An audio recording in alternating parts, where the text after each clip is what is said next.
Amigos de María Visión y TV San Juan, Padre Pancho, Francisco Escobar Mireles, una vez más con ustedes. En este mes en que estamos hablando de la diligencia, es decir, responsabilidad llena de amor en cumplir muy bien nuestros deberes, en remover ese ambiente de apatía que puede haber. Y pues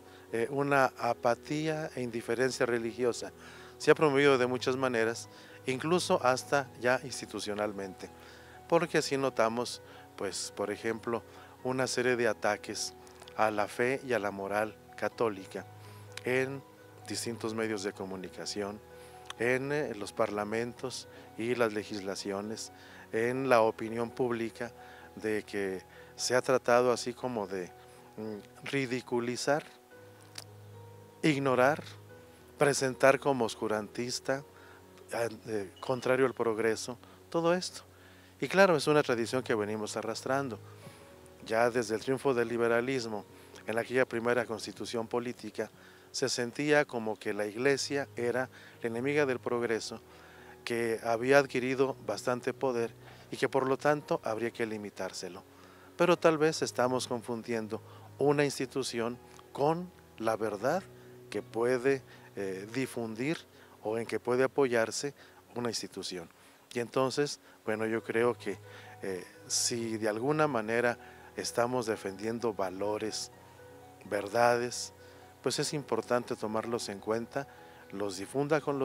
quien los difunda, y más tomando en cuenta que una mayoría, así se ha confesado, católica en el censo, y entonces sí conviene legislar viendo estas mayorías y no que predominen los derechos de unas minorías. ¿Por qué? Porque a veces se juzga de intolerancia al poder exponer las propias creencias, se juzga de intolerancia el poder definir cuáles serían las diferencias con los que profesan otra confesión o que de alguna manera se oponen a algunos de sus postulados de fe o principios de moral.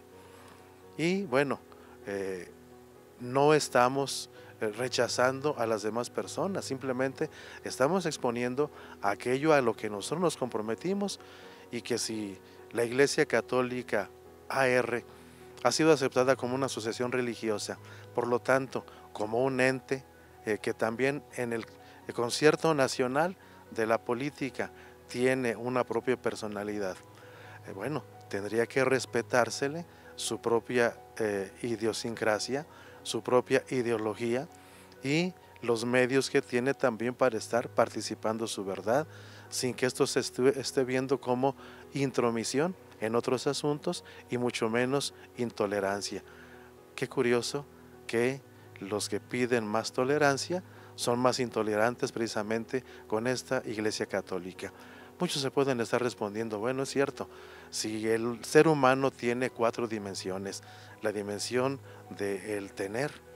la dimensión del poder, la dimensión del saber, la dimensión del ser, pues claro que distintas instancias están respondiendo a esto. Por ejemplo, la política responde a la dimensión del poder, la economía responde a la dimensión del tener, la cultura responde a la dimensión del saber, pero la religión, pues la religión responde a la dimensión del ser.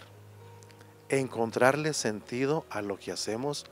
encontrar el sentido a lo que está sucediendo, encontrar el sentido a la serie de información que nos está llegando, y entonces en ese cultivarnos a nosotros mismos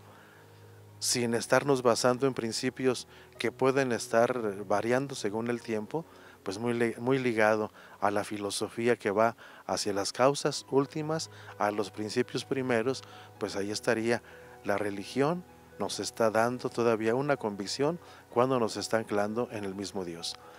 Y bien, estamos en el centenario de la Constitución mexicana, que de alguna manera trata de legislar la vida, y hay que ver, la Iglesia se ha basado en una legislación que no había nacido de los seres humanos, que Dios mismo la reveló y que podemos encontrar desde 2500 años antes de nuestra era, que ya había un pueblo que por lo menos en su legislación había avanzado mucho más, tomando principios ciertos de los egipcios, pero que se basaba en la ley de Dios. La Iglesia sigue buscando cuál es esa ley de Dios que debe regirla y de alguna manera irla acomodando a las distintas circunstancias. Yo creo que el poder invitar a la Iglesia a que participe su verdad con los demás actores no nos quita nada, sí nos puede enriquecer mucho. No seamos intolerantes en ese sentido. También los católicos tenemos una voz que aportar para el progreso de nuestra patria y de la humanidad entera. Bien, mis amigos, gracias por escucharme. Hasta la próxima.